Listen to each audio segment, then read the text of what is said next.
Bismillahirrahmanirrahim. Assalamualaikum warahmatullahi wabarakatuh. Bertemu kembali di channel kami. Alhamdulillah pada kesempatan kali ini kita bisa berkumpul kembali. Dan saya hari ini ditemani oleh orang tua, guru, inspirasi bagi kami, bagi saya pribadi.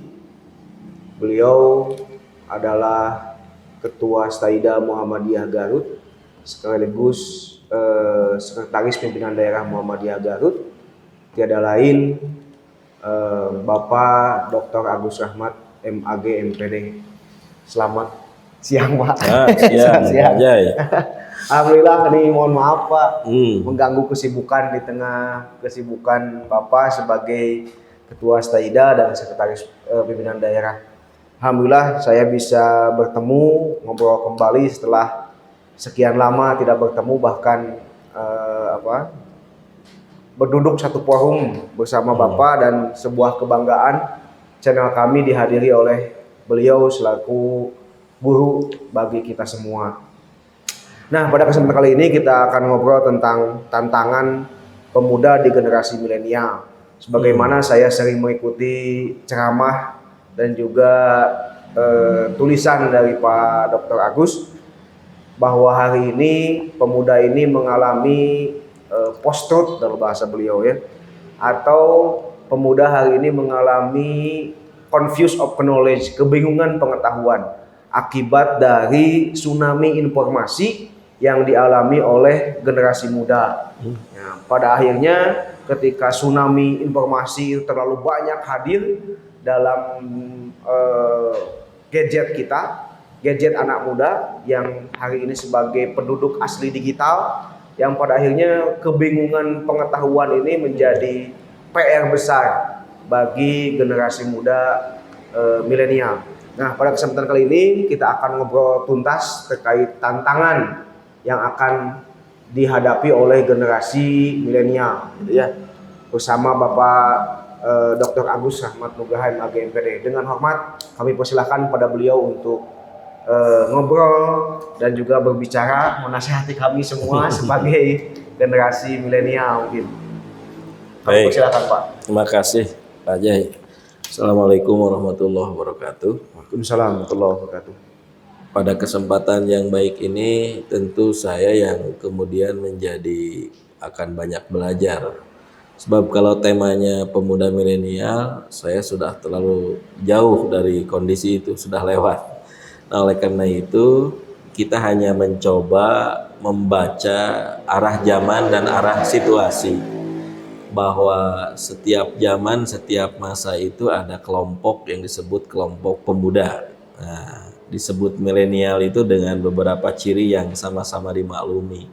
Nah, ini akan menjadi menarik karena nanti akan menjadi penentu masa depan semuanya, masa depan zaman yang berjalan atau pada zaman yang akan datang.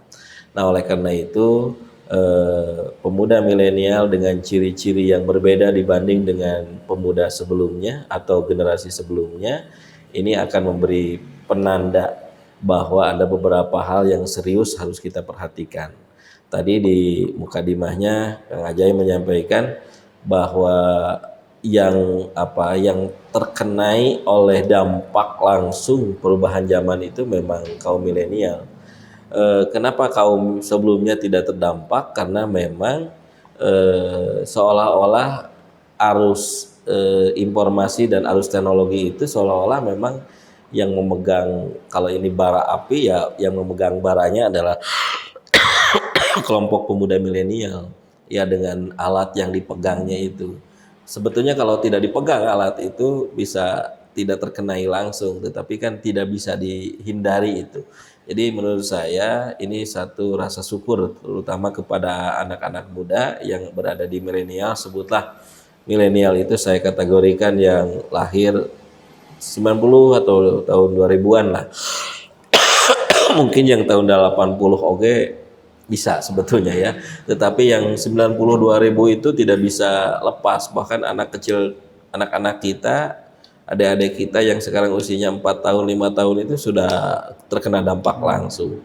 Jadi sebetulnya rasa syukur yang saya maksud itu bahwa ada penanda yang memberikan simbol perubahan yang lebih cepat dibanding dengan generasi sebelumnya.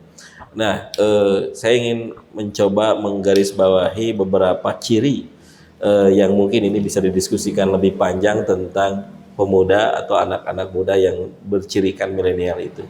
Dari segi sifat pribadi saja ya, nanti kita mencari solusi apa yang harus dilakukan. Yang pertama, dengan situasi yang ada maka anak muda hari ini pasti akan cepat bosan. Sebab apa?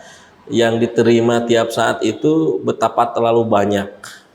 Bariekeun bahasa Inggrisnya itu ya. Jadi kadang-kadang ini belum selesai, datang lagi yang baru, datang lagi yang baru. Akhirnya ya kalau orang tua kita mengatakan ya kadang-kadang pada posisi tertentu termasuk pada pekerjaan kalau yang sudah bekerja atau juga yang kuliah atau juga yang menempuh pendidikan, kadang-kadang juga mereka ingin segera berpindah, ingin cepat berpindahnya itu, cepat bosan itu ya, sebagai penanda bahwa teknologi itu alat yang relatif lebih mempercepat perubahan kebiasaan orang. Maka dalam pekerjaan saja banyak anak muda yang kemudian ya belum selesai di sini, coba lagi yang baru, coba lagi yang baru kan gitu. Yang kedua cirinya itu adalah ini mungkin positif ya. Tadi juga yang sebetulnya yang cepat bosan juga bisa positif kalau diarahkan ke hal positif. Anak muda kita menjadi multitasking gitu ya. Jadi dalam satu waktu bisa mengerjakan banyak hal. Nah ini yang menurut saya rasa syukur yang mungkin berbeda dibanding dengan generasi sebelumnya. Sambil kuliah, sambil belajar, anak bisa mengerjakan hal lain, menambah ilmu, menambah pergaulan, menambah wawasan, skill, ya dan lain sebagainya. Termasuk juga pola-pola hidup yang bisa membaca pola hidup di luar sana. Kalau positif ya, kalau positif pasti membacanya arah-arah ke arah yang maju lah gitu ya. Oh ini perilaku yang maju dan lain sebagainya. Nah, sebut saja dua hal itu sajalah dulu misalnya. Kemudian di mana letak nanti penanda dia akan dibawa arus zaman atau akan menguasai zaman adalah bagaimana dia memposisikan diri. Tetapi ya itu kan terlalu mudah jawabannya. Tetapi maksud saya ini afirmasi. Harus diakui dulu seperti itu kondisinya, bahwa anak muda milenial itu harus berhadapan dengan situasi yang kadang-kadang serba boleh, serba mungkin dan serba cepat perubahannya itu. Nah, disinilah nanti tergantung karakter dia seperti apa, itu akan menentukan dia berada pada posisi yang mana. Yang kedua, dari situasi yang terlalu cepatnya perubahan itu berjalan, maka tinggal dia bisa memastikan apakah dia ikut pada perubahan itu atau diam saja untuk dibawa oleh perubahan itu. Nah, tergantung juga apakah dia menjadi subjek, menjadi objek atau menjadi apa sajalah. Padahal peluangnya besar. Jadi kalau diberi tema ya Kang Ajay dan teman-teman, bahwa hari ini pemuda milenial itu di satu sisi mendapatkan tantangan besar, di satu sisi mendapatkan peluang besar. Jadi hadiahnya akan besar, tetapi juga sama sebetulnya. Jadi dua-duanya besar, tidak bisa dikatakan kecil, dan ini akan ya merubah banyak hal. Termasuk mungkin nanti saya ingin pada penguatan ada sistem nilai apa yang sebetulnya yang perlu disiapkan oleh anak-anak muda milenial itu. Sementara pengantarnya demikian, jadi menurut saya ya harus ada kesadaran dari afirmasi itu, bahwa situasi yang terjadi itu harus disadari dengan kesadaran yang penuh dari anak-anak muda itu. Demikian mungkin sementara Kang aja. Terima kasih Pak Agus, luar biasa. Kita udah dari mulai identitasnya, cirinya, kemudian sebagai penanda bahwa generasi milenial ini akan menjadi sosok perubahan jika memiliki dua ciri tadi. Nah Pak, kita ingin elaborasi lagi nih di ciri-ciri generasi milenial yang di satu sisi itu bisa menjadi nilai positif, tapi di sisi lain juga itu bisa menjadi hal yang negatif gitu ya. Seperti tadi cepat bosan, jadi pribadi yang mudah bosan untuk mengerjakan sesuatu. Nah, untuk supaya gitu kan, karena keberhasilan itu adalah keyakinan yang konsisten gitu ya, ketekunan yang konsisten, supaya tidak mudah loncat-loncat nih gitu, Pak. Kira-kira harus seperti apa gitu. Nah, di sini sebetulnya tantangan paling besar itu ya. Jadi berbeda dengan pada situasi zaman sebelumnya, orang bisa sangat tergantung kepada lingkungan. Kalau sekarang mungkin lingkungan yang harus mengejar-ngejar sifat orang. Iya. Nah, walaupun ada sebetulnya peluang kalau ada perilaku juga dilakukan oleh yang di luar kita sebut sebagai pemuda milenial. Siapa itu? Kelompok orang dewasa. Kelompok orang dewasa dan orang-orang, ya sebutlah orang tua mereka ikut memperhatikan itu. Sebab ada tanda lain, Pak Kang Aja, yang menurut saya ketemu, yaitu anak muda milenial, mudah-mudahan saya salah ya, relatif masih manja. Masih tergantung kepada orang tua. Maksudnya begini, dia melakukan akselerasi dengan kecepatan perubahan tadi, tetapi untuk identifikasi dia mandiri untuk tidak jauh dari orang tua kadang-kadang tidak dilakukan. Ya pokoknya lah, yang penting untuk urusan yang primer itu ada di orang tua, ada kapan orang tua. Tetapi soal perubahan orang tua jangan ganggu, kan kira-kira gitu ya. Nah, oleh karena itu sebetulnya kalau pada faktor eksternal sebetulnya masih ada pihak yang bisa menyelamatkan. Nah, pertanyaan yang lebih inti itu adalah bagaimana si pemuda itu pada faktor internal bisa menghadapi kan tadi survive itu. Jadi sebetulnya yang perlu dibangun itu adalah bagaimana dia cepat belajar. Cepat belajar, bahwa dengan cepatnya belajar itu ada pengakuan dalam dirinya bahwa dia harus segera menentukan di mana. Apakah dia harus menjadi seorang yang memberi pengaruh atau cukup saja dipengaruhi orang? Apakah dia harus menjadi penentu atau cukup saja ditentukan oleh orang lain? Atau dia misalnya ya pokoknya ya misalnya yang penting saya berdiri tegak saja. Nah, itu juga kepastian itu akan menentukan. Yang penting cepat belajar itu adalah cepat. Kalau tadi misalnya pada banyak arus dengan kecepatan teknologi itu orang cepat berubah, maka sekarang juga harusnya, ini kalau keharusan ya, anak muda sekarang itu juga harus cepat dewasa. Ya dewasa itu bukan berarti jadi tua ya. tidak identik ya.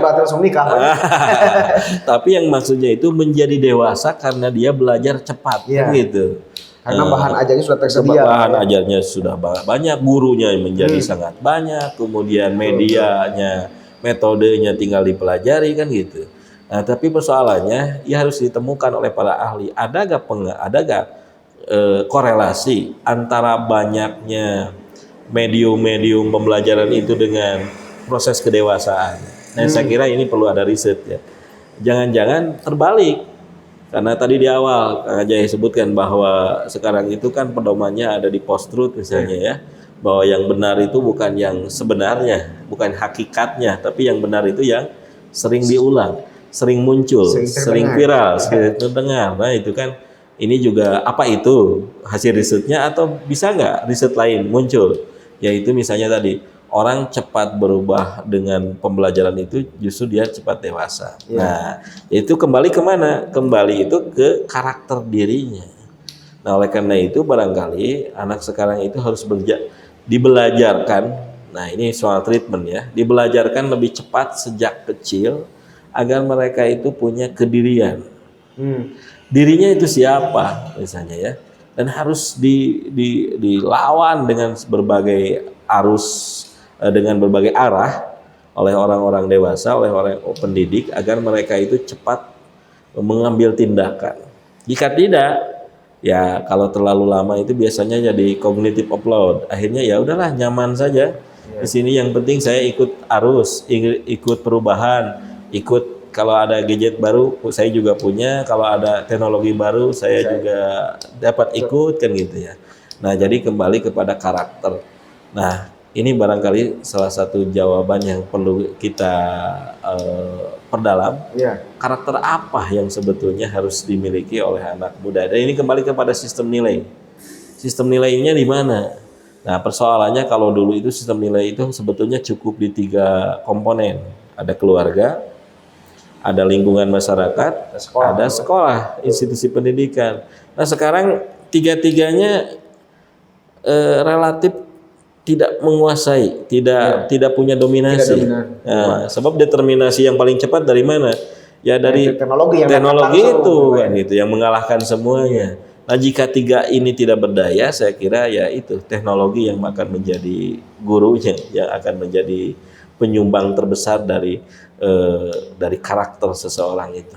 Nah, ini saya kira karakter ini harus ditemukan. Dan ya kalau sekarang ada tema misalnya di pendidikan profil pemuda Pancasila, profil pelajar Pancasila misalnya ya. Nah, ini juga harus ketemu profil anak milenial misalnya. Nah, ini harus ketemu. Kalau tidak, bisa jadi anak milenial yang banyak, apalagi dengan berita bonus demografis misalnya, kan yakin itu akan menjadi beban. Beban siapa? Beban semua kalangan, semua generasi. Jika ini tidak dijawab dulu, dan harus menurut saya menjadi kewajiban, ya apa kewajiban negara atau kewajiban siapa yang punya tanggung jawab tentang ini, harus ketemu profil pemuda milenial. Ya profil yang baik itu bagaimana? Minimal itu juga dicetuskan lah, jangan sampai kebingungan. Ya pemuda milenial disebutkan namanya bagus ya. Yang mana? Ya nggak tahu. Nah, jangan karakteristiknya. Biar orang mendekati itu. Dan saya yakin anak muda itu pada usia SMP, SMA kan sebetulnya punya peluang. Betul. Untuk mengidentifikasi dirinya sebagaimana profil itu. Mungkin anak mahasiswa yang baru-baru juga begitu, kecuali mahasiswa yang sudah agak senior yang agak susah diurus ya. Nah, dia punya ketentuan sendiri. Gitu. Nah, demikian Kang Ajay. Baik, terima kasih Pak terkait mengantisipasi dan juga karakteristiknya ya. Kalau saya mengutip perkataan Bapak, kalau nggak salah saya pernah mendengar bahwa hari ini tuh generasi yang baliknya cepat tapi tidak akil gitu Pak ya. Jadi cepat dewasa, cepat hoyong nikah, cepat hoyong mengalami perubahan dalam dirinya, sedangkan dalam menentukan keputusan berakal itu agak lama. Sehingga kalau kata Profesor Nekwib Alatas itu, hari ini anak muda itu mengalami pembocahan yang panjang jadi masa bocah nanti dilami gitu. Nah, Pak Intan, yang kedua Pak, ini tentang multitasking ini. Di satu sisi multitasking pun jadi jadi peluang bahkan di satu sisi. Di satu sisi pun bahkan menjadi jadi lemun sekolot masuk sepuh mah tepung cagapeun gitu tidak ahli gitu. Nah, maka bagaimana menyikapi kemultitaskingan ini gitu Pak kira-kira? Nah, makanya tadi kesadaran tentang kedirian dirinya, tentang dia harus menentukan sejak awal itu sebetulnya supaya multitasking itu tidak juga menguasai individu dia kan gitu ya. Sebab multitasking itu yakin tidak pernah ada keahlian yang banyak. Betul. Biasanya mah ya taunya sedikit, di sini sedikit tapi banyak hal. Beda dengan generasi sebelumnya yang taunya sedikit tetapi keahliannya banyak di bidang yang diketahuinya itu. Nah, persoalannya ini juga terjawab kalau karakteristiknya juga tadi menjawab itu. Maka karakteristik dalam bahasa yang agak normatif kan kira-kira begini. Anak muda hari ini juga harus menjawab 2 karakteristik penting. Yang pertama adalah karakteristik untuk dia punya rasa keadaban yang sejak awal harus dia pastikan. Maksud rasa keadaban itu adalah bahwa multitasking itu kalau tidak bisa dihindari tidak ada masalah, tetapi jangkarnya harus ada pada keadaban itu, bahwa dia itu kalau orang beradab itu kan orang yang bisa mengetahui perubahan zaman itu sedang kemana. Dia sadar. Nah, dengan kesadarannya itu, walaupun dia mengerjakan banyak hal, tetapi dia memastikan dirinya pada fungsi tertentu, pada Memahami peran diri. ya peran dirinya di mana, kemudian posisinya di mana, dan dia harus mengerjakan apa. Ya, keadaban itu kan begitu. Adab itu madani, adab itu adalah civil society. Ya, artinya dia harus menjadi orang yang sebagai warga dunia, sebagai warga lingkungan, dia tahu persis di mana posisi dirinya. Maka ya kalau dibingkai dengan agama, dia punya akhlak keadaban itu ya. Jadi dia tahu posisi dan mengerti posisinya itu untuk meluhurkan sifat dirinya. Yang kedua, dalam konteks masih yang pertama ini ya, karakter yang harus dibangun itu, dia tetap tidak bisa melepaskan diri dengan kerjasama dengan orang lain. Maka anak muda itu harus menurut saya belajar manajerial. Manajerial apa? Manajerial yang berbeda dengan sekedar manajerial organisasi yang dulu pada perilaku yang lama. Tetapi manajerial yang dimaksud adalah bagaimana dia bisa berkolaborasi dengan pihak yang dia bisa pastikan. Mana yang menguntungkan, mana yang hanya sekedar kenal, mana yang hanya sekedar perlu terkoneksi untuk kepentingan tertentu, bahkan mana yang ya dia hanya berhubungan sebatas keuntungan, sebatas pragmatisme gitu ya. Tetapi itu penting manajerial itu, sehingga dia bisa menjadi manajer untuk dirinya. Ya dia tahu bahwa dia harus kemana ya, Pak? Ya dia harus kemana, dan kalau dia tidak bisa berkolaborasi, ya salah satunya komunikasi. Menurut saya dia akan tenggelam di zamannya. Tadi afirmasi yang pertama, yang kedua itu komunikasi dan kolaborasi. Bahkan kalau dia pintar dalam manajerial diri, manajerial organisasi di zaman ini, maka boleh jadi ketika ada masalah dia itu bisa punya kepandaian untuk melakukan resolusi konflik. Ya konflik pasti ada ya, namanya juga hidup. Kalau tidak ada konflik. Kalau tidak mau konflik gak usah hidup, kan kira-kira begitu ya. Nah, ketika konflik itu ada, ya konflik dengan pihak luar, maka dia tidak terlalu membiarkan konflik itu membesar, konflik itu menjadi bagian kehidupannya, tapi justru segera diresolusi oleh dirinya. Oh, konflik ini harus selesai dengan siapa, mekanismenya apa, dengan teknik apa. Begitupun konflik yang lain gitu ya. Bukan berarti konfliknya dibiarkan, tapi diselesaikan. Tapi dengan mekanisme yang tadi manajerial. Betul. Karena dia tahu manajernya. Efektif, efisien kan gitu. Sebab apa? Selesai konflik ini dia sedang ditunggu oleh konflik lain, kan gitu. Betul. Dan tidak ada yang mungkin misalnya selesai konfliknya alhamdulillah berarti beres. Ya mungkin konflik lagi kecuali kalau hidupnya selesai. Nah, betul. Jadi kalau konflik itu dua cara saja. Kalau tidak mau konflik, satu tidak usah hidup, yang kedua selesai saja hidup, kan itu ya. Konflik tidak ada. Jadi keluar dari kehidupan ini selesai sebetulnya. Tetapi secara rohani, secara spiritual kan tidak begitu. Justru keluar dari kehidupan itu adalah kita berhadapan dengan konflik yang maha besar. Ya di alam yang lain kan gitu.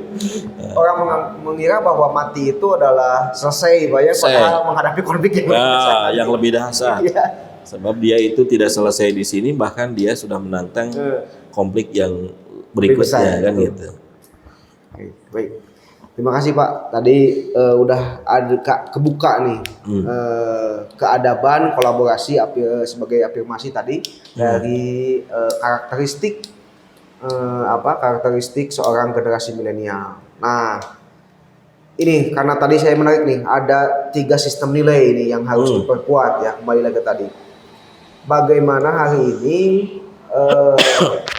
3 sistem nilai ini, keluarga, sekolah, dan masyarakat untuk mengawal proses tumbuhnya suatu generasi. Rata-rata kan hari ini Pak nih, kalau sekolah itu kan membentuk human thinking saja, manusia yang berpikir saja, tidak mengarahkan manusia untuk memiliki makna. Kalau dalam bahasa Bapak tadi, tidak diarahkan untuk dia memiliki peran dalam peradabannya. Kira-kira untuk karena Bapak kan sebagai ketua Staida gitu ya, kami mohon mungkin wejangan bagaimana sekolah ini menjadi sistem nilai buat generasi milenial gitu.